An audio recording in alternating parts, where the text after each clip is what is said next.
લાજપોર જેલમાં લાઇબ્રેરીનું નવીનીકરણ કરવામાં આવ્યું, જેમાં અંદાજિત 18,000 પુસ્તકો રાખવામાં આવ્યા છે।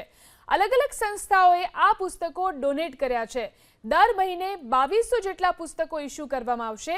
જો કે જે તે વાંચતા નથી આવડતું તેમના માટે ઓડિયો લાઇબ્રેરીની પણ વ્યવસ્થા કરવામાં આવી છે। મારા જીવનની અંદર આ પુસ્તકો વાંચવાથી ઘણું જ પરિવર્તન આવેલ છે અને આ પુસ્તકો લાઇબ્રેરીની અંદર જે આધ્યાત્મિક પુસ્તકો હોય, કોઈ ધાર્મિક કે જે બૌદ્ધ કથાઓ હોય, જૈન કથાઓ હોય કે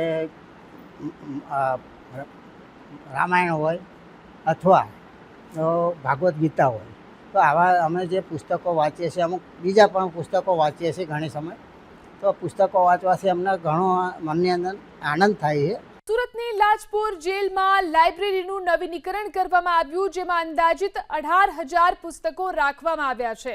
અલગ અલગ સંસ્થાઓએ આ પુસ્તકો ડોનેટ કર્યા છે। દર મહિને 2200 જેટલા પુસ્તકો ઇસ્યુ કરવામાં આવશે।